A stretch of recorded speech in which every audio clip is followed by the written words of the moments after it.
hoje o payback estimado, aí o payback está em torno de 4 anos, 4 anos e meio. O payback estimado para o retorno.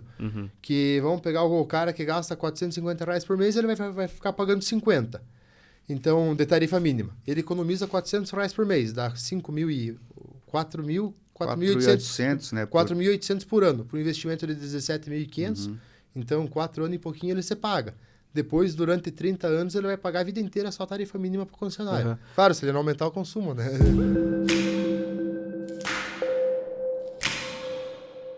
Olá, sejam todos bem-vindos. Estamos começando mais uma edição do Fala Mais, o nosso podcast aqui do Oeste de Santa Catarina, onde a gente recebe as nossas personalidades, os nossos amigos, como é o caso do episódio de hoje, no oferecimento das lojas Quero Quero, da Cicobi Valcred Sul, do Mercado Marini, da Vinícola Maier e do Embutido Serrano. Vamos começar a nossa prosa da semana, né? Apresentar o nosso convidado de hoje, né? Seja muito bem-vindo. Está conosco aqui o engenheiro civil Júnior Mognol. Ele que vem lá de Ponte Serrada, né? Natural de Ponte Serrada, morador de Ponte Serrada também, né? Trabalha como engenheiro civil, claro, né? Segurança do trabalho é um dos focos dos ramos de trabalho dele, e a gente vai saber a fundo aí sobre a profissão, né? Se formou recentemente também, né, Júnior? Em 2019. Isso. 2019, então já faz um tempinho. Faz uns aninhos já. Um tempinho. Seja muito bem-vindo, cara. Obrigado por aceitar o convite e estar aqui no Fala Mais. Então, muito obrigado. Gostaria de agradecer primeiramente a vocês também pela oportunidade de estar aqui. A gente se expondo um pouco à sociedade também, que é o que o Jeff bate muito na minha tecla também, que é para mim me expor um pouco mais à sociedade. E estou aqui à disposição de vocês para gente conversar e sanar algumas dúvidas. Isso aí, então a ideia é justamente essa, Júnior, a gente trocar essa dedo de prosa, né, conhecer um pouquinho mais sobre a tua trajetória de vida, e eu acho legal também o tema, né, do empreendedorismo. Agora você tá começando, né, no negócio próprio também, né, cara? Exatamente. Então eu acho que a gente vai ser legal abordar esse assunto também. Mas então, pra gente fazer uma contextualização, deixar o clima mais leve também, né? Você se ambientar aí com o microfone, com a câmera, né? Trocar uma ideia, então, contar um pouquinho sobre você, né? O Jonathan comentou, tu é natural de Ponte Serrada, cresceu aqui, viveu a vida toda aqui. Isso. Eu, na verdade, então, eu nasci aqui em Ponte Serrada em 97. E o pai sempre trabalhou a vida inteira em fazenda. O pai trabalhou a vida inteira na Fazenda Farroupilha e eu nasci e me criei lá. Então, até meus 11 para 12 anos, a minha vida foi estudar de manhã no Dom Vital, que eu estudei no último ano que teve o prézinho no Dom Vital. Então, eu estudei desde o prézinho no Dom Vital até me formar ali. Daí, qual que era a minha função até meus 11 e 12 anos? Estudar de manhã, que era o período que tinha transporte, não era a hora que queria também, né? Era quando tinha transporte. Então, eu estudava de manhã e de tarde minha função era andar de cavalo e trator. Era o que eu sabia fazer. Nunca tive aquele convívio, de tarde vamos jogar bola e coisa, porque era eu e eu. Era interior. Era eu e a minha família e deu. Daí minha função era eu e os cavalos. Daí foi quando eu tinha 11 para 12 anos, o pai e a mãe falaram, então agora a gente vai morar pra cidade. Daí foi aquele misto de felicidade e de preocupação também, né? Sim. Porque meus amigos na época eram os cavalos, era o que eu tinha lá. E daí vai embora pra cidade, a gente tinha amizade, mas era aquela amizade de escola, né? De segunda a sexta-feira, vai embora, acabou, né? Era conhecido. Era conhecido. Daí eu pensei, agora eu vou fazer o quê, né? Vou estudar de manhã e de tarde eu vou fazer o quê? Daí foi passando o tempo, Daí quando eu tava na segunda pra terceira série do ensino médio, estudando no Vital também, fazia aquela parte daquele IMI que a gente estudava o dia inteiro. Sim, ensino médio inovador, né? Isso. Chama. Daí chegou na época que eu tinha que escolher o que ia fazer da vida também, né? Não era só andar de cavalo também, né? Daí eu pensei, o que eu vou fazer na minha vida agora? Na época a engenharia estava muito em alta, que foi naquela época antes da Lava Jato, daí a engenharia bombava, né? Engenheiro ganhava o PISA, era o sonho de todo mundo, né? Daí eu pensei, vou na área de engenharia, porque eu gostava mais da parte criativa também, de criar os negócios, e se encaixava porque todo mundo queria fazer, pagava bem, era o que tinha pro momento. Tinha mercado. Tava todo mundo sendo preso ali, todo então... Mundo tava... Não, foi antes, trabalho, né? Foi antes, na hora que começaram a ser preso, eu tava na faculdade. Daí pensei, mas vou fazer aqui engenharia, né? Eu queria fazer engenharia, mas não sabia o quê. Daí fui por afinidade, fui na engenharia civil, que era o quê? Tinha um custo-benefício bom na época, e era o que tinha mais aqui perto também. Daí fui ver em Xanxerê. Tinha engenharia civil, mas era de dia. Daí eu não podia, porque eu tinha que trabalhar para estudar, né? Daí pensei, então o Xanxerê não vai dar. Daí fui ver os outros. Foi na época que abriu engenharia civil em Xanxerê. Daí então pensei, aqui não dá então. Daí fui procurar, daí apareceu engenharia ambiental, engenharia florestal, mas nunca foi o meu nicho. Daí apareceu a UNC em Concórdia, que tinha engenharia civil à noite. Pensei, então agora encaixou o negócio, vai dar certo. Daí eu trabalhava de dia no mercado e de noite eu fazia engenharia civil.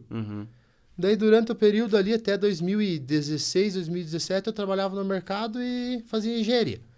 Daí em 2017 eu comecei a fazer estágio aqui na Ponte. Daí comecei a fazer estágio focado na parte de engenharia civil, mas o nicho que foi indo foi puxando para a parte da energia solar. Que daí tinha construção e tinha energia solar. Daí eu acabei focando mais em energia solar. E esse tema da energia solar, ele tem relação com a engenharia civil também? Em partes poucas. Em partes, no caso, é bem pouca parte, né? Mas, de maneira geral, a engenharia... até pra gente que não é engenheiro, né? Sim. Entender. Porque, por exemplo, eu sou publicitário, o Jonathan é jornalista, os dois da área de comunicação. O início da nossa fase acadêmica, acredito que seja muito semelhante. As primeiras matérias, as primeiras fases, se aproveita muito matéria igual, né? Nas engenharias também é assim? Isso, Depois que você especifica? Os 2 primeiros anos é basicamente igual para todos, que é a parte mais de cálculo, mais de teoria. Daí depois começa a focar mais em cada parte. A minha parte, o que se assemelha é mais a parte de gestão de obras, a parte de questão de suprimentos, que é compra de materiais, mais essa parte. Mas a outra parte de geração seria mais para a parte de engenheiro eletricista, no caso, né? Você falou ali que estava no ensino médio já, quando você decidiu, no caso, a profissão que iria seguir, né? Lá, tempo atrás, você pensava fazer alguma outra coisa, quando era mais criança? Na verdade, como a gente sempre morou em fazenda, eu sempre pensei que eu ia ficar em fazenda, né? Porque o pai trabalhou a vida inteira em fazenda. Eu pensei, não, vou seguir aqui, né? Daí, com a vinda da gente vir embora, eu me obriguei a escolher uma profissão. Mas como é um negócio muito cedo, eu, na verdade, queria ser caminhoneiro. O pai não deixou. O pai é caminhoneiro e o pai não deixou eu ser caminhoneiro. Mas eu queria ser caminhoneiro. O pai nunca me deixou. E daí eu me obriguei a escolher uma profissão. Só que a gente escolhe muito cedo, né? Eu comecei a faculdade com 16 anos. 16 para 17. Então a gente não sabe o que a gente quer, o que está acontecendo, né? E daí eu fui no mais perto, no que eu achei que ia ser, né? Sim. Todos os meus amigos indo morar fora e coisa. Não foi, na ocasião, não foi uma decisão convicta. Não, assim, não. Isso que eu quero fazer, né? Nunca tive aquele vínculo com a engenharia, dizer, não, meu pai trabalha com construção, então eu vou ser engenheiro civil. Nunca. Meu pai era motorista de caminhão, eu trabalhava na fazenda, depois era motorista de caminhão. Eu fui engenheiro por teimar e mudar o destino, mas... Não foi seguindo alguma coisa, não, meu pai é pedreiro, eu tô seguindo a função, não. Sim, e nessa hora, no momento de escolha ali, né, na adolescência, né, cara, então, começou a escolher no ensino médio, lá tinha seus 14, 15 anos, entrou com 16 na faculdade, passou outras áreas, outros setores de negócio que você acha que poderia ter ou não? Não, na verdade eu tava entre engenharia. Eu tinha um pouco de afinidade, entre aspas, gostava da engenharia mecânica, mas não tinha aqui perto. Então eu fui na engenharia civil por um pouco de afinidade e por ter aqui perto mesmo, por estar mais próximo da gente. Essa afinidade que você fala é por conta das matérias? Por parte de cálculo, isso, eu sempre gostei. Eu sempre gostei, não é que eu fui bom, eu sempre gostei. Eu sofria, mas eu sempre gostei de fazer cálculo, de um negócio que eu tenho um final, né? Sim. Vamos pegar um negócio português, alguma coisa, é um contexto, tu não tem um final. E eu gosto da conta que eu sei que aqui acabou, né? Então eu sou mais dessa parte. Tem uma solução definitiva e exata, isso, né? Porque, mas não, eu não fiz engenharia civil porque era o que eu sabia. Foi por uma afinidade e foi, né? Sim. Aí, beleza, tava estudando lá engenharia, trabalhando, né, simultaneamente no mercado para auxiliar no pagamento da faculdade, né? Mas você tinha ideia do que você ia fazer depois de se formar? Por exemplo, você tinha, no caso, a ideia do que você ia fazer e ela se assemelha ao que você está fazendo hoje ou, tipo, nada a ver? Praticamente nada a ver do que eu me via antes, né? O que eu me via quando eu saísse da faculdade. Quando eu saísse da faculdade, eu me via trabalhando numa construtora grande, mas não sabia, por conta que foi bem naquela época que saiu o nome das construtoras grandes, Camargo Correia e companhia, que daí saiu o nome, então qual que era a minha meta? Era trabalhar numa construtora grande e subir degraus lá dentro. Essa era a minha meta. Daí foi o primeiro contato que eu tive realmente com a engenharia, porque eu trabalhava no mercado e estudava engenharia. Onde que eu tive o contato com a engenharia foi quando eu comecei a fazer o estágio. Que daí eu tive o contato com a parte de elétrica e com a parte de construção. Daí foi quando eu peguei afinidade pela parte da energia solar. Ou por que eu peguei afinidade com a energia solar que eu vejo na minha parte?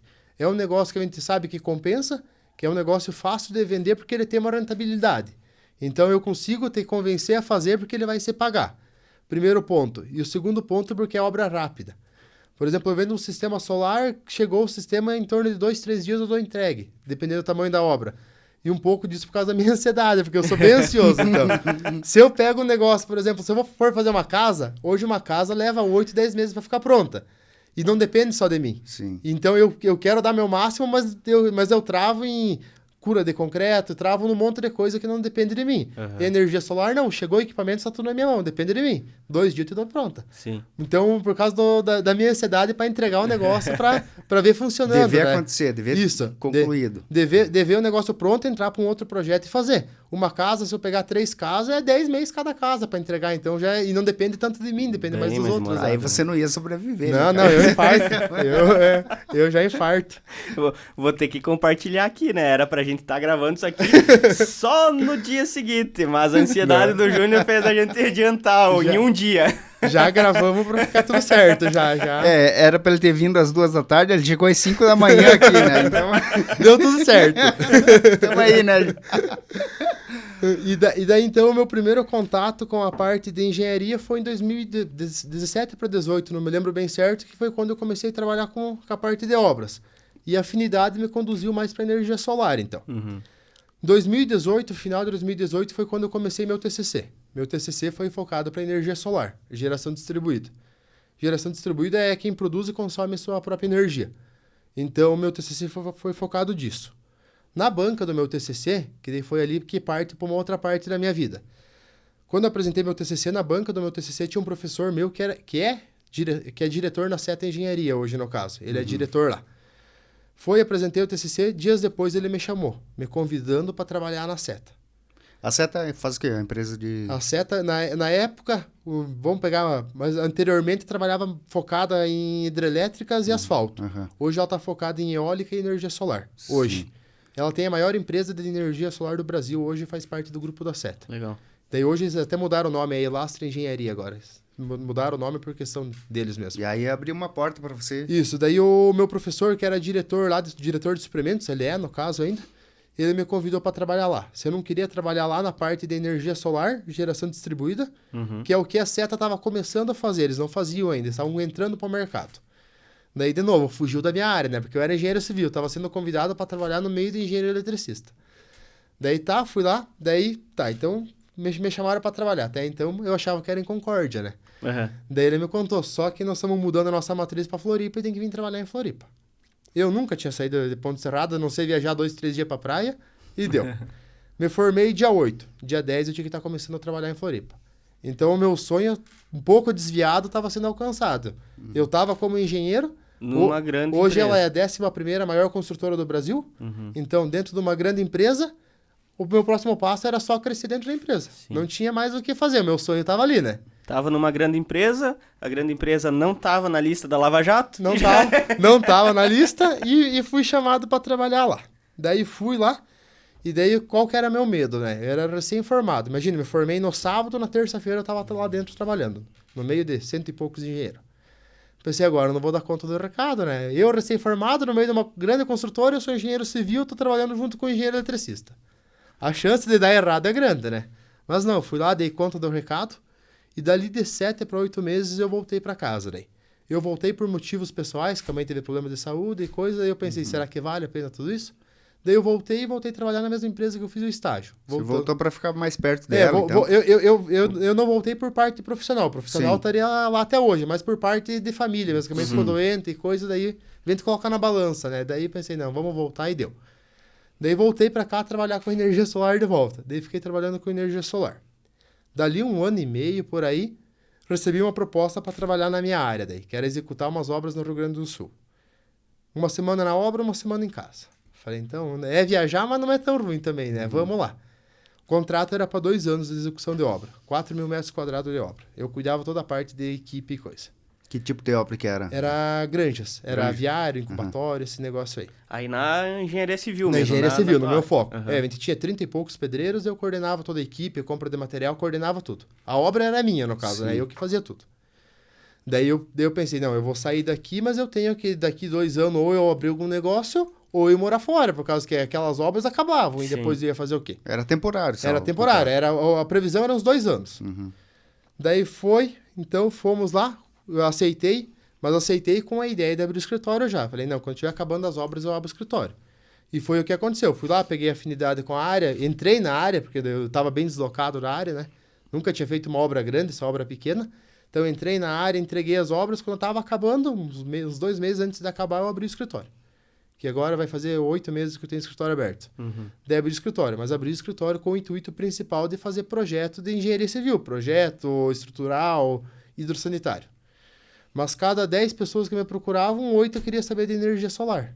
Daí eu falei, por que nós vamos puxar o nicho ao assado pro meu peixe, né? Aham. E daí fomos lá e agora faz uns 3 meses que a gente está na lida com energia solar, de volta, voltei ao ramo Aham. novamente. E graças a Deus a gente tem bastante projeto, bastante obra, tem usina fechada, tem sistema pequeno fechado. E a gente tá aí. Sim. Então, basicamente, em termos de percentual, assim, a energia solar está quanto presente no serviço de vocês? do 90%. escritório? 90%. 90%. O foco maior hoje realmente é a energia solar mesmo. Da empresa a gente está mais focado nisso. Aham. E aí vocês fazem um projeto, sempre que acontece, chega um cliente lá e quer colocar uma placa, eu não sei como é que funciona. Isso. Né? Como é que o início, assim, o trâmite para... Como que funciona hoje a parte de energia solar? Vamos falar de autoconsumo, que é quem produz a energia e consome. Para si mesmo. Não vamos falar de venda. Então, como que funciona? Vocês querem pôr energia solar. Vocês me trazem a fatura de energia de vocês, por exemplo, estando dentro da mesma concessionária, por exemplo, a região que for Celesc, pode ter quantas faturas de energia forem necessárias. Tem 10 faturas de energia. Tipo, não precisa ser da mesma residência, não, mesmo endereço. Não, você sendo na mesma concessionária, o que a gente não pode aqui na Ponte e Xanxerê fazer um projeto junto, não consegue, Certo. porque lá é de Celtic e é Celesc, daí elas não, entre aspas, não conversam, né? Sim.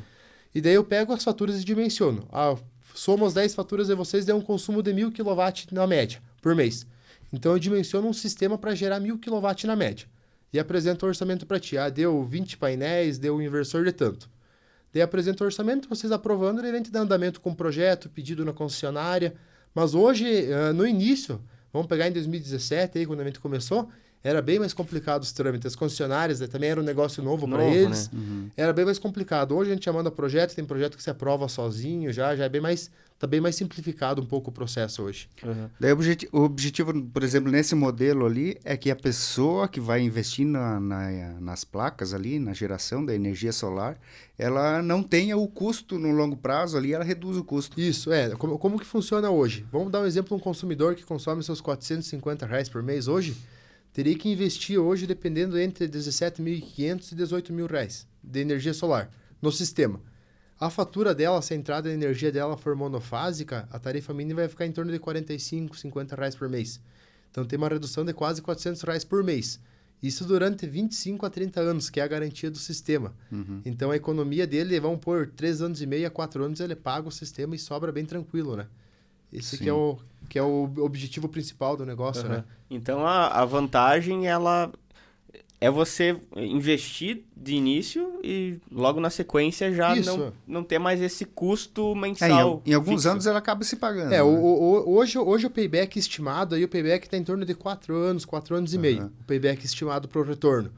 Que vamos pegar o cara que gasta R$450 por mês, ele vai ficar pagando 50. Então, de tarifa mínima. Ele economiza R$400 por mês, dá 4.800, né? 4.800 por ano, para um investimento de 17.500. Então, 4 anos e pouquinho ele se paga. Depois, durante 30 anos, ele vai pagar a vida inteira só a tarifa mínima para o concessionário. Claro, se ele não aumentar o consumo, né? Sim. E nesses projetos que você costuma fazer aí, você já faz uma projeção justamente dessa parte de possivelmente aumentar o consumo, e digamos que o cara fez ali por 1.000 kW, Sim. né? E aumentou o consumo dele.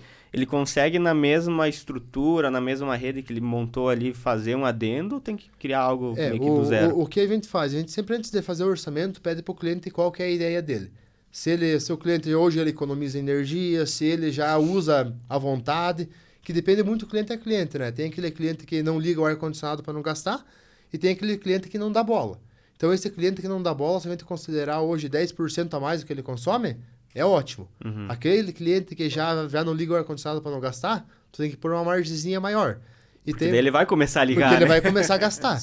E daí tem aquele cliente que ele fala, não, eu gasto 800, eu quero fazer para 1.600. Que já sabe o que ele quer dobrar o consumo dele e pronto. Então depende muito caso a caso. E questão da ampliação do sistema também é caso a caso. Tem caso que a norma, por exemplo, que é muito limitado as normas da concessionária também, né? Eu posso pôr um inversor até entrar energia tal, eu tenho que pôr o máximo esse inversor. Daí a gente vai trabalhando para entrar energia. Mas geralmente a gente deixa aí que consegue pôr uns 20% a mais de equipamento no mesmo sistema sem mexer. Se as normas permitirem, né? A gente sempre tenta trabalhar com sobra de equipamento, né? Sim. Para energia solar, então, no caso residencial, né? Existe uma média geral de consumo, né? Das famílias, mais ou menos. Hoje vamos pegar uma residência normal aí de 2 a 3 pessoas, que é o nosso tamanho da residência hoje, consome na média uns 350, 400 kW por mês hoje de energia aí. E para fazer sistemas para esse tipo de situação, gira em torno desse valor que tu falou ali, de 17, 20 Isso, mil. para sobrar bastante energia já. Isso para sobrar energia. Se nós quiser fazer um sistema aí, hoje o consumo médio das residências é uns 350, 400. Nós fazemos um sistema limitado aos 400, fica um investimento dos 15 mil por aí, então... E essas sobras aí que você comenta, o que acontece com ela? A sobra de energia que você tem dentro do mês, ela é válida por 5 anos. Então, a gente venceu um crédito em agosto de 2023. Ela fica válida até agosto de 2028. E sempre vai pegando o crédito mais velho para vencer. Então, por isso que é bom tu fazer a mais, mas não tanto a mais para sobrar, né? Tem os dois poréns. Que acaba expirando, né? Isso, ele vai nem ponto no cartão, né? Ele vai perder e não tem o que fazer. E essa resposta que tu deu já me responde uma outra pergunta que eu ia te fazer, de como é que funciona no decorrer do ano, né? Porque a gente aqui no Sul, principalmente, tem uma variação muito grande, né? Do período do dia, o comprimento dos dias, né? A incidência do sol e tal. No inverno, a incidência, o sol não chega ao pico, né? Sim. Durante o dia, e os dias são mais curtos. Então, é meio que nesse momento você vai pegando aquele crédito. Isso aí. O que a gente faz? A gente projeta para gerar bastante em janeiro, fevereiro, novembro e dezembro ali, que são os meses que mais geram, para depois compensar em junho, julho. Por exemplo, um sistema que gere 900 kW em janeiro vai gerar 600 em junho. É bastante diferença de geração nos meses ali. Então, a gente projeta ele para ele atender. Por exemplo, se eu montei o sistema solar meio limitado a geração ali, e montei ele em junho, esse cliente nos primeiros meses vai faltar energia, até ele começar a ter a sobra de energia para gerar os créditos. Sim. Então a gente sempre avisa, estou vendendo em junho, por exemplo. Os primeiros meses vai faltar um pouquinho, depois começa a sobrar. Porque senão o cliente vai se assustar no primeiro mês já faltar, né? E a grande diferença de geração de energia de junho para começo do ano, por exemplo? Sim, vamos pegar um sistema que é um exemplo ali em casa. A gente tem, janeiro gerou 890. Em junho gerou 580. É bastante a proporção da diferença. A gente consegue ver bem nítido nos gráficos a diferença. Que a gente monitora toda essa geração por aplicativo, né? Certo. Daí a gente consegue ver o retroativo e ver a diferença nos gráficos, mas é bastante diferença. Essa geração, no caso, mensal que você está falando. Isso, mensal. É por mês, né? Isso, média mensal, né? A gente pega a média mensal. A gente monitora diariamente, mas a gente pega a média mensal dele daí. Aí essa energia, uma outra coisa que acontece de dúvida, né, nas pessoas, em mim, acontecia também, é de que essa energia que você está gerando com a tua placa solar residencial, enfim, ela vai para a rede da concessionária, né? No caso nosso aqui, da Celesc. Isso. E é a Celesc que faz essa distribuição. Então, é por isso que, por exemplo, eu tenho energia solar em casa e faltou luz, o que não é nem um pouco novidade na nossa região, né? Faltou luz...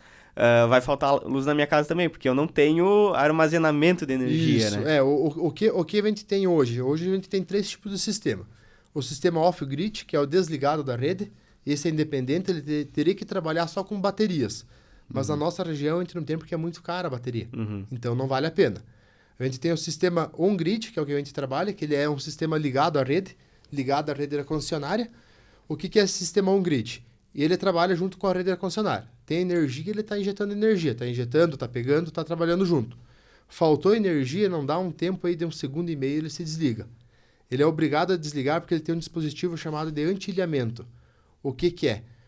Tipo, o sistema por si só estaria gerando. Só que ele tem que ter um dispositivo que ele se desligue, porque se o pessoal, por exemplo, da Celesc for fazer manutenção da rede, o sistema está gerando energia e injetando.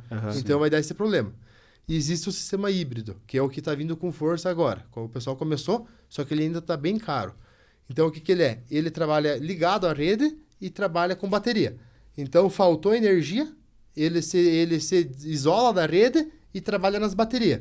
Então é o que está vindo para alimentar a residência só, por exemplo. Isso, mas essa aqui a parte de homologação não está tão fácil, por causa que tu tem que provar que ele vai desligar da rede, né? Então estão estudando bastante dele, mas existe ele que faz essa função.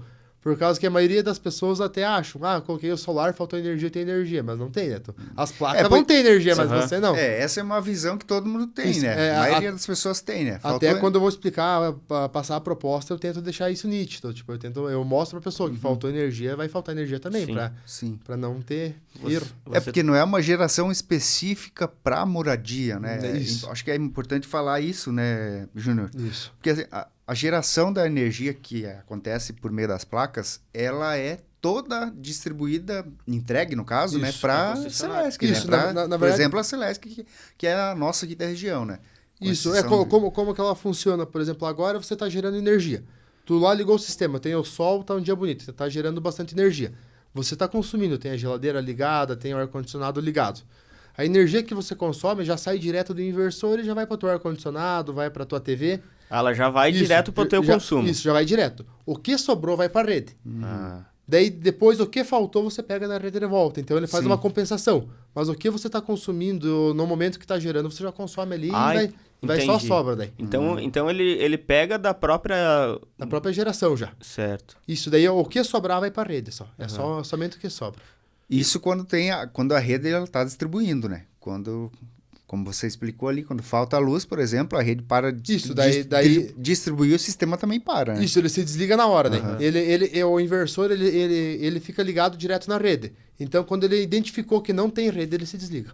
Ele só vai ligar de volta quando ele identificar a rede da Celesc. Que dele ele bate a tensão da rede, se está igual a tensão, e se a frequência está certa, ele liga. Se a rede da Celesc está oscilando, a tensão é 220, está com 240... ele não se liga. Ele entende que a rede tá errada, ele não vai se ligar ele não vai se comunicar com a rede. Tem os mecanismos de segurança ali. Ele se comunica para não dar problema. Daí ele corta a comunicação. A hora que a Celesc normalizar, ele liga de volta. Daí. E digamos, se eu não tivesse ligado a uma rede de distribuição e eu também não tivesse bateria, como é que funcionaria? Eu ia conseguir durante o dia ter energia na residência, enfim? Se a gente pegar um sistema híbrido ou off-grid, a gente consegue. A gente tem umas chamadas hoje bomba solar, que o pessoal faz, coloca a placa e coloca a bomba para puxar água. Tem muito no Nordeste hoje. Só que daí saiu o sol, você foi, né? Sim. Saiu o sol, você desliga. Sim. Mas ela gera energia, tu consegue consumir ali, depois saiu o sol, você desliga. Porque tem alguns equipamentos, assim, simples, no caso, exemplo, luminárias de jardim, por exemplo, né? Sim. Que são alimentadas por energia solar, mas elas têm uma bateria interna ali que acaba armazenando, né? Ela tem a bateria que de dia ela pega energia, armazena, de noite ela consome. Sim. Ela faz esse backup, de dia gera e de noite consome. Daí. E a projeção de futuro, cara, para isso daí, porque você comentou, ainda... é caro o investimento, principalmente nesse formato de você ter bateria, né? Sim. Que tipo de bateria que é? É semelhante a essas que estão vindo que também é um negócio que está vindo meio paralelo lá nos veículos elétricos? Antigamente a gente usava muito aquelas baterias de som, que o pessoal comenta, bateria de som, que é um pouco mais forte, né? Agora, o que o pessoal está estudando e está fazendo? Está usando o descarte das baterias de carro elétrico, que ela não é boa para o carro elétrico, que não consegue ter uma autonomia boa, mas ela é boa para ficar parada. Então, o pessoal está utilizando elas para fazer esse backup. Tem uma ideia que daqui a uns anos que a gente vai conseguir trabalhar mais essa parte híbrida por causa das baterias. Reaproveitamento, né? Certo. Mas até então, hoje, a parte de bateria está bem, bem parada mesmo. O pessoal não está dando muito segmento. Por parte do custo-benefício mesmo, que é muito caro, né? Sim. E a bateria, a cada 4, 5 anos, tem que trocar, porque ela não é uma bateria estacionária, né? Daí tu tem que trocar ela, daí não está compensando financeiramente hoje. Isso, e no caso, é diferente do sistema de um gerador, por exemplo. Sim. Alguns, e hospital, por exemplo, tem, no caso, né? Não de pode faltar luz combustível nunca, né? fóssil, né? Isso. É diferente, o sistema É outro. bem diferente. O que acontece a energia solar? Ela pega. As placas são compostas, no caso, por fotocélula. Ela pega a luz e a irradiação do sol, converte em energia. Essa energia sai da placa em corrente contínua. A gente pega, ela passa pelo inversor. O que o inversor faz? Ele pega a energia de corrente contínua e converte para corrente alternada. Que corrente alternada é o que a gente consome em casa. Só faz essa conversão. O gerador já é diferente. O gerador ele identifica quando falta energia e daí ele se liga um motor que toca um alternador para gerar energia. Daí é diferente o processo. Daí. Sim. E ainda continuando a falar das placas solares, questão de... como é que é a... Me fugiu a palavra. De... Eficiência. A eficiência das placas, né? Existe um percentual de quão eficiente elas são, de como elas eram tempo atrás, e se elas estão se aperfeiçoando tempo a tempo, como que é isso? Sim. Hoje os painéis evoluíram muito. Em curto prazo evoluíram muito. Ali em casa a gente colocou o solar fazem 3 anos. Na época o que existia de painel era o painel era de 2 metros de altura por 1 de largura, ele gerava 335 watts nessa área. Esse era o tamanho do painel. Hoje eu não consigo achar um painel com menos de 550 watts. Desse mesmo tamanho. O tamanho dele mudou um pouquinho, é de 2,27 por 1,13, mas então o tamanho aumentou a mínima coisa e a eficiência das células aumentaram muito em Esse proporção ao tamanho. Seria esse o tamanho mínimo do painel? Hoje sim. Hoje é um dos menores tamanhos, é de 2,27 por 1,13, um dos menores. É bem grande o painel hoje. Uhum.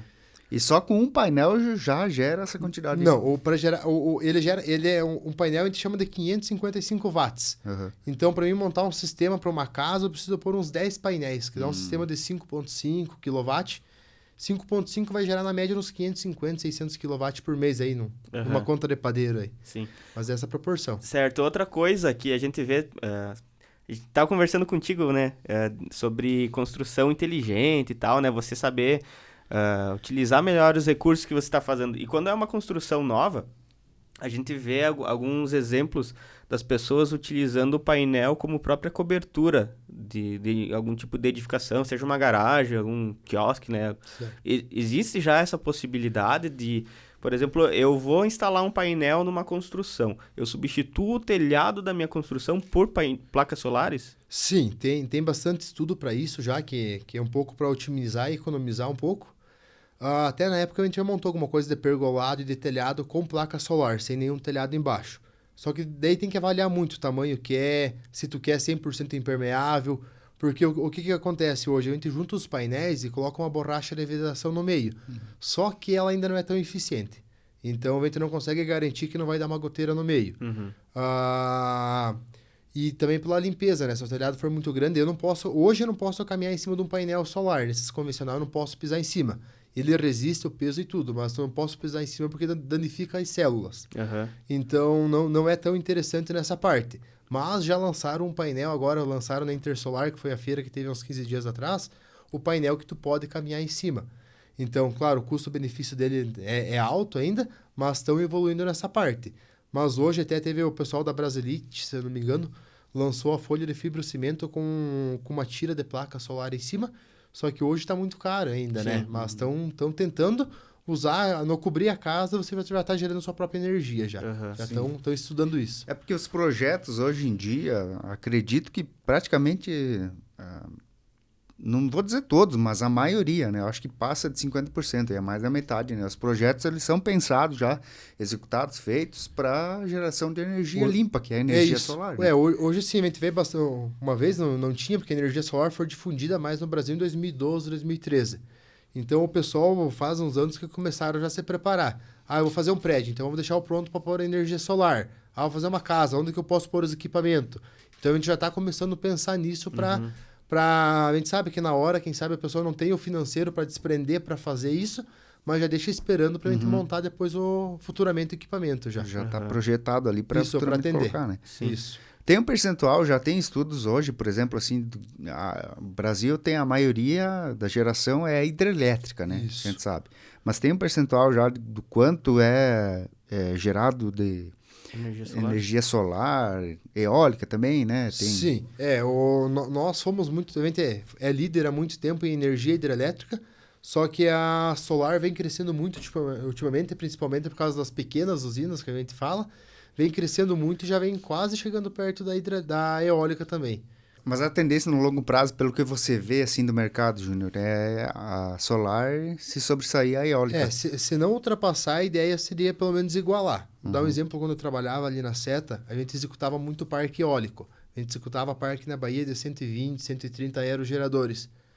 Então o pessoal executou todos esses parques e o que o pessoal está fazendo agora? Está complementando a área que tem eólica, complementando de placa solar. Então eles estão aproveitando toda a parte de subestação, de rede, e complementando os parques, a parte que estariam que não estão usando ali no caso, estão complementando com energia solar. Só tiram a sombra que faz o aerogerador e enchem de placa daí. Porque a energia eólica, diferente da solar, você não faz por conta, né? Então, Sim. digamos, você não vai vender um catavento para uma casa, né? Na verdade, o pessoal tá tentando já. Já estão com a gente chama de minis aerogeradores. Até uns anos atrás a gente fez um estudo já. O porquê? A energia solar hoje, a gente vai lá, monta os painéis solares, coloca o inversor. Esse equipamento trabalha das 6 da manhã às 6 horas da tarde. Esse equipamento. A energia eólica trabalha de dia e trabalha de noite também. De noite o vento é mais forte. Se tiver vento, né? Mas de noite o vento é um pouco mais forte que de dia ainda. Ele é um pouco mais... Ele tem maiores aproveitamentos de noite do que de dia. Então, o que a gente queria casar? A gente fez um estudo na época, mas ainda não deu certo. Era de dia gerar energia solar, aproveitar o mesmo inversor e à noite gerar energia eólica. Já tem empresas que estão comercializando esses mini aerogeradores, mas não... A gente fez o estudo na nossa região com a corrente de vento que a gente tem, não se paga. Não compensa. Tipo, é mais vantajoso você investir em solar do que você investir... Mas a gente já fez estudo para isso. Eu tinha visto até um tempo atrás um estudo de você gerar energia hidrelétrica com energia solar. Durante o dia, você ia fazer o bombeamento de água para um reservatório, né, com a energia solar, e durante a noite, um momento que a energia solar parasse de gerar, né? Aí você fazia a produção com a energia hidrelétrica. Hoje que o pessoal está usando muito, eles estão usando a energia solar em barragens, por exemplo. Eles pegam a barragem, uma área alagada muito grande, e cobrem essa área com placa solar, que a gente chama de energia solar flutuante. A eficiência na geração ali é muito boa, porque se você montar no chão ou você montar no telhado, a placa ela aquece. E o aquecimento gera perda de geração, por causa que está aquecendo o material. E na água, a água embaixo ajuda a dar uma refrescada. Tem mais ganho na geração. Tem muitas empresas hoje se especializando em montar em barragens, mas nem é para usina de maior porte já, né? Sim. Mas tem bastante gente cobrindo áreas alagadas e placas já. Interessante. E a geração da placa, por exemplo, à noite ela não gera nada, por óbvio, né? O sol não está, né, presente. Mas durante o dia, se está o tempo nublado, por exemplo, gera também? Acaba gerando? Gera isso. Como que funciona? O inversor ele se liga todo dia. Das 6 da manhã às 6 horas da tarde, basicamente, ele fica ligado. O que muda, por exemplo, o sistema ali em casa, ele gera numa média de 30 kW por dia. Num dia chuvoso, bastante chuva, bastante nuvem, ele vai gerar aí seus 14, 15 kW. Tem dias que gera Metade, 10. mais ou menos. Ele gera numa proporção menor, mas ele continua gerando igual. Sem... Mesmo com chuva, ele vai estar gerando ali. Isso, dependendo da chuva é muito forte, está muito fechado o tempo. O que importa para nós é a claridade, né? Se tiver bem claro e coisa, ele vai gerar. Se for um dia mais fechado de chuva, ele vai gerar menos. Mas ele continua gerando bem tranquilo, bem... Então é a incidência da luz. Isso, é a incidência da luz sobre as placas. Isso que faz gerar. Porque você falou ali da temperatura, que ela perde eficiência, né? Eu não sabia disso, tanto é que um dia eu, né, no teu escritório, coloquei a mão sobre uma placa e ela tava super quente, né? É um negócio escuro, preto, né? E que ela puxa muito a... O que os fabricantes hoje recomendam, né? Quando a gente em solo, tudo bem, tem um afastamento, passa o vento, tudo certo. O que os fabricantes recomendam hoje? Se for montar em telhado, tentar deixar o mais afastado possível do telhado. Porque você junta o calor do telhado com o calor da placa, fica muito quente ali embaixo.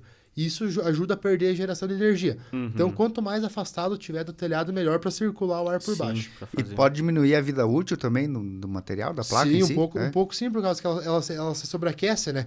É que nem hoje a questão de pegar sombra na placa. Se tu pegar sombra na placa hoje, antes das 4 horas da tarde, tem grande chance de dar problema na placa, porque danifica a célula. Por causa que a placa inteira está pegando sol, uma parte está pegando sombra. Grande parte está quente e grande parte está fria. Daí danifica o material, que é o silício que tem dentro, né? Certo. Então ela é bem minuciosa nessa parte aí para ficar cuidando. Você falou ali no comecinho lá da duração em torno, né? Quanto tempo é? Isso, hoje os inversores têm uma média de 10 anos de garantia, depende muito da marca.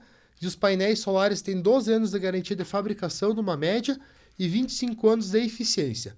O fabricante garante que em 25 anos ele está gerando 80% da energia. Então, se hoje está gerando 1.000 kW, daqui a 25 anos é uma garantia que está gerando 800. Mas é estimado hoje de 25 a 30 anos. Só que a gente não tem sistemas no Brasil que chegou a ser chegaram já, É né? estimado, né? Pode ser que vá a 50, pode ser que fique em 25, 30. Né? Então, isso é um número estimado ainda. Um dos sistemas mais velhos no Brasil foi implantado em 2008 ou 2009, se não me engano. Então, ainda tá perto, mas ainda não atingiu. Ainda. 10, 15 anos, E né? que usava tecnologia Bem antiga, né? O painel, se eu não me engano, é de 190 watts. Nossa. É bem inferior ao que a gente tem hoje. E a manutenção das placas, como é que funciona? Isso. Hoje, o que a gente recomenda? A gente montou o sistema solar, sistemas pequenos, residenciais. Lavar as placas uma vez ao ano, para tirar a poeira, Como em cima da placa solar é um vidro. Então, vai sujar. Então, a gente recomenda uma vez por ano lavar. E em sistemas grandes, aí vamos pegar usinas, que a gente chama, que são acima de 200 painéis, por exemplo, lavar a cada 6 meses aí, lavar para voltar a ter eficiência. Para aumentar um pouquinho a eficiência da geração. Aumentar não, voltar ao que tem, né? Voltar ao que tinha antes. E essa lavagem, no caso, tem algum produto específico, uma orientação? Isso o que a gente faz hoje? A gente recomenda muito usar o detergente neutro. Usa o detergente neutro, pega uma daquelas esponjinhas amarelas, sem a parte abrasiva, no caso. Não a parte verde, né? Pega a esponjinha amarela, esfrega com detergente neutro e solta água corrente. Não pega jato de pressão nem nada. Sim. Porque o painel ele é vedado, ele é IP68, se eu não me engano. Então, se eu pôr um jato de pressão, pode danificar as vedações do painel. Justamente por isso. Então, a gente só esfrega ali, é um vidro, é que nem lavar uma janela. Passa a esponjinha com detergente neutro, lavou, tá? Mas é bem facinho para lavar. A questão do sistema de 100 painéis, tu lava numa pessoa em meio-dia. Sim, mas essa questão da limpeza é justamente para garantir a eficiência da geração, né? É para não perder em geração. Vamos Sim. pegar um sistema um pouco sujo, dependendo da sujeira, ele perde de 2% a 3% de geração. Depende muito da inclinação. Então, você lavando ele novamente, ele vai voltar à geração que estava antes projetada já, né? Tu vai deixar de perder, digamos, né, na geração. E como é que funciona, Júnior, o estudo para o local para se instalar essa placa? Vocês usam algum equipamento, algum software, alguma coisa para estudar? A gente usa bastante sistema para ver, por causa que depende muito da irradiação do local. Então, se eu for fazer um sistema residencial, a gente já tem aquela conta de padeiro na cabeça, né? Não, o telhado tá para esse lado, tá para o norte, tá para o noroeste. A gente sabe mais ou menos, não, aqui vai dar tantos por cento de perda, aqui vai dar tanto.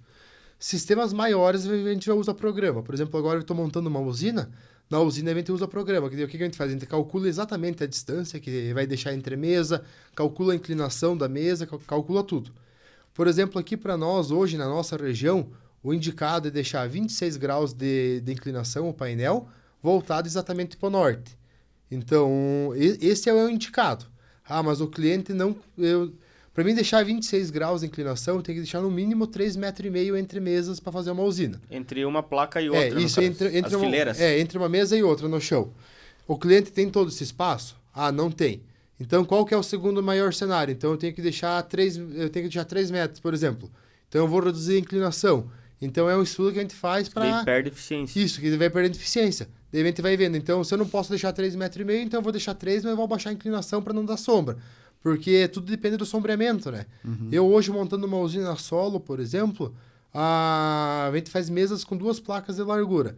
o final da mesa tem 2,30 metros de altura, então é bem alto. Se a mesa de trás não estiver afastada, vai dar sombra, né? Vai dar sombra antes das 4. Devem ter projeta essa sombra para ela não prejudicar o sistema, né? E se algum dia dá alguma sombra, tomara que ela tenha sido calculada, né? Porque senão tem que mudar tudo de lugar daí. Você falou lá no início também que é possível fazer um conjunto de, por exemplo, várias pessoas ali para formar um sistema, né? Como é que funciona daí, no caso, a instalação? Se pegar 20 moradores, Sim. casas distintas, assim, espalhadas pela cidade, como é que funciona para definir o local, a instalação do sistema, a interligação do sistema? Hoje como é que acontece? O sistema ele não é interligado, né? O máximo que eu já fiz ligado, que eu executei, foi com 8 casas junto. Mas uma era aqui, outra era Belardo, era uma cada canto. Daí como que a gente faz?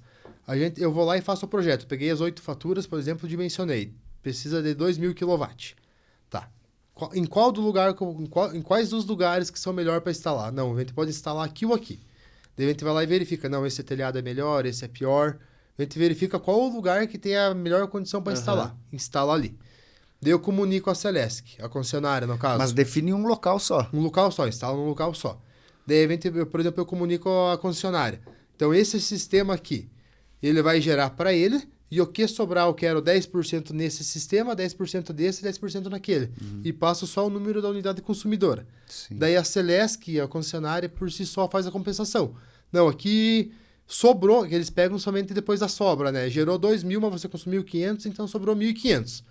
Esses 1.500 eu quero que vá 10% em cada lugar, ela vai pegar 10% e vai jogar em cada lugar. Daí é só jogo de número, daí só pega o número e joga daí. Mas tem que ser escolhido um endereço... Um endereço só, isso. Eu não posso, por exemplo, gerar energia em um lote que não existam residências e eu gerar com aquela energia lá para 5 casas que não estão nem ali. Não, pode sim. O que acontece? Tem como distribuir, por exemplo, o percentual de forma exata? Mesmo eu tendo instalado o sistema na minha casa, eu consigo distribuir de forma exata? Por exemplo, eu quero 10% em 10 casas. Instalei na minha casa, eu quero 10% para mim e os outros 90% para as outras 9. Daí o que eu faço? Eu dimensiono 10% para você e a sobra vai distribuir cada um. Eu sempre distribuo a sobra. Então é possível instalar, por exemplo, é o que está acontecendo muito hoje. Hoje tem saindo bastante usina. O que é a usina? A gente gera energia no lugar e joga para um monte de outros lugares. Só que é através de uma cooperativa que faz isso. Daí, como, por exemplo, vocês têm 5 casas, mas você não tem telhada para pôr a placa. A gente vai lá e coloca num terreno. Gerou 1.000 kW no terreno. Então tem 5 casas, por exemplo. O terreno não consome nada, porque é só o terreno. Então eu quero que toda a energia gerada jogue tantos 20% cada lugar. Ele vai jogar 20% cada lugar e pronto. Ele faz tudo automático isso. Esse mais ou menos então é o conceito das usinas que estão sendo criadas hoje. As usinas que estão vindo, começaram a partir de janeiro, dezembro aí. O que acontece hoje? O investidor vai lá e faz um investimento. Não, eu quero rentabilizar mais meu dinheiro. Então eu vou lá e invisto, por exemplo, hoje o banco está pagando 1 e pouquinho por cento ao mês em aplicações. Eu vou lá e invisto em energia solar. Rende 1,9%, 2% ao mês. Eu vou lá investir 340, 350 mil reais, depende muito do lugar. Esse sistema vai gerar 12.500 kW por mês. Eu vou lá e escolho uma cooperativa, que tem várias cooperativas, escolho a que eu mais me assemelhe, que eu mais gosto do modelo de trabalho deles, e vou lá e faço um contrato de locação da usina para eles. Eu alugo a usina para eles e eles me pagam por rendimento. Então, hoje, eu vou lá, produzo os 12.500 e vendo, entre aspas, a energia para a cooperativa.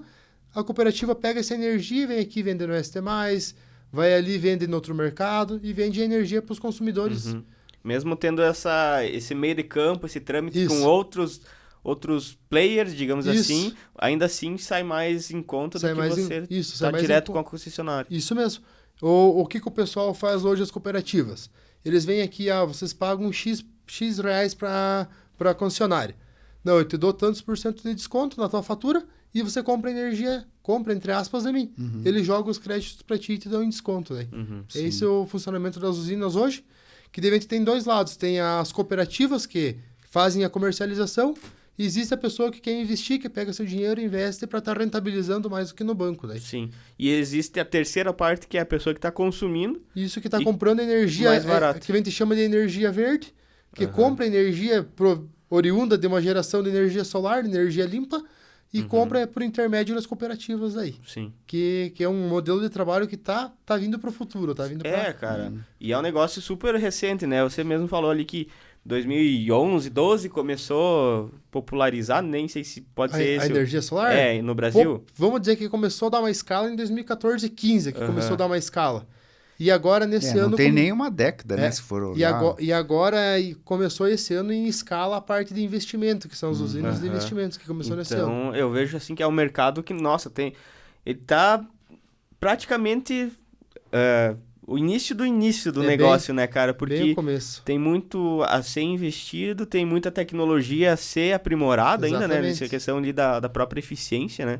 Tu mesmo disse as placas que você tem na tua residência de 3, 4 anos atrás são bem menos eficientes do que as que tu tá comercializando hoje. Bem menos, quase, vamos falar, em área, quase a metade da geração para a mesma área, falando em área. E em relação aos custos, custo-benefício também melhorou? Os custos abaixaram bastante. Vamos pegar, em relação a 3 anos atrás, dá de dizer que abaixou quase 20%. Abaixou. Por quê, né? Como a Selic, os juros estão muito altos, teve uma queda boa na comercialização de equipamento. Então, para o mercado não parar, os fabricantes se obrigaram a baixar preço. Sim. Então, o preço abaixou.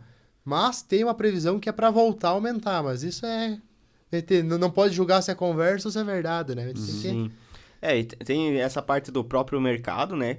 E tem a parte governamental, que sempre que possível eles conseguem atrapalhar um pouquinho, né? Exatamente. Como é que tá essa questão? Você tem algum comentário a fazer, tipo, de questões de, sei lá, impostos ou as próprias partes burocráticas de você conseguir implementar esse tipo de sistema? Nós agora todo mundo deve ter ouvido falar da dita taxação do sol, que teve bastante comentário no período aí.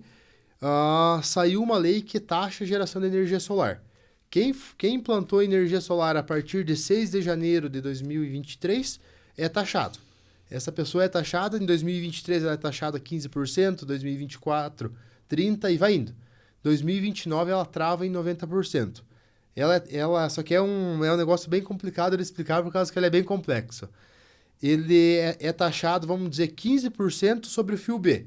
Vamos falar em valores, dá em torno de uns 2 centavos no quilowatt que é injetado na rede. Então, por isso que é o problema de tu gerar para entregar para uma pessoa fora, que tu tem que injetar na rede e depois pegar de volta. Sim. Então, tu vai ser taxado em 2 centavos nesse ano, 3 centavos no ano que vem. O limite, acho que é 5 ou 6 centavos, Isso ele trava a taxaxação daí. Certo, isso seria, então, para quem está produzindo para vender. Para quem está ganhando dinheiro com o negócio, isso, né? É para quem está jogando energia na rede, no geral. Entendi. Então... Por exemplo, vamos dar um exemplo ali em casa, a gente não tem, porque a gente se enquadra no direito adquirido, que a gente implantou o sistema antes. A gente fica 20 anos, se eu não me engano até 2035, não dá bem 20 anos, no direito adquirido. Daí o que acontece? Nós não entramos, mas se nós entrasse, por exemplo, a energia que eu estou gerando agora e estou consumindo agora, ok, eu não pago taxação. A energia que eu estou gerando agora, jogando para a rede, eu vou pegar de noite, eu pago. Certo. Por causa que eu estou jogando para a rede. A energia que eu pego e jogo na minha irmã, que mora lá no fundo e faz parte da energia, vai pagar também. Sim. Por causa que é sobre a energia que eu jogo na rede, essa taxação. Mas tá começando agora, começou esse ano o negócio de... Mas, e ainda assim Não, a rentabilidade, daí o que aconteceu? Como o mercado deu uma segurada, abaixou o preço, que compensa a diferença que dá. Muito bem. Bacana, né, Júnior? Parabéns aí pela trajetória, né? Parabéns também por essa veia empreendedora, né? Por abrir um negócio no município, por estar expandindo os negócios aí para Ponte Serrada. Tem clientes de outras regiões também, né? Outros municípios, né? Olha, a grande maioria é Vargião, Passos Maia, Faxinal, alguma coisa fora, ali. Né? Tem as obras aqui, mas vamos dizer, 30% cada município, região. Assim, não é focado só aqui, não. Legal. Então, agradecer, né, a presença do Júnior Mognoll aqui na Fala Mais, trazer as informações aí específicas da energia solar, né? Pessoal que tiver interesse aí pode procurar o Júnior, pode procurar pessoal aí da empresa do Júnior para esclarecer dúvidas e se inteirar mais sobre esse assunto aí, se eventualmente a gente não questionou alguma coisa que ficou no ar. Então, Exatamente. Obrigado, Júnior, pela presença e sucesso aí na trajetória. Ótimo, eu gostaria muito de agradecer vocês também pela oportunidade E no que precisar, a gente está à disposição para ajudar também. Legal, cara, legal. Bom conversar com uns amigos aqui no Fala Mais também. Semana passada a gente conversou com o Giovanni, né? Trocar ideia aí, amigo de longa data, o Júnior também, que a gente tem uma aproximação bem grande. E poder compartilhar um pouquinho do dia a dia, da história e as projeções de futuro, né, cara? Porque... e te parabenizar da mesma forma que o Jonathan fez, né? De você estar empreendendo, caminhando, digamos assim, com as próprias pernas no empreendedorismo, a gente sabe, né, que é um negócio desafiador, mas parabéns. Muito obrigado. Legal, gente. E obrigado também, né, vocês que acompanharam mais esse bate-papo aqui no Fala Mais. A gente também agradece as nossas marcas parceiras, que são as lojas Quero Quero, a Cicobi Valcred Sul, o Mercado Marini, a Vinícola Maier e também o Embutido Serrano. Curtam o vídeo, se inscrevam no canal do Fala Mais se não estão inscritos ainda. E a gente se vê na próxima semana. Valeu, abraço.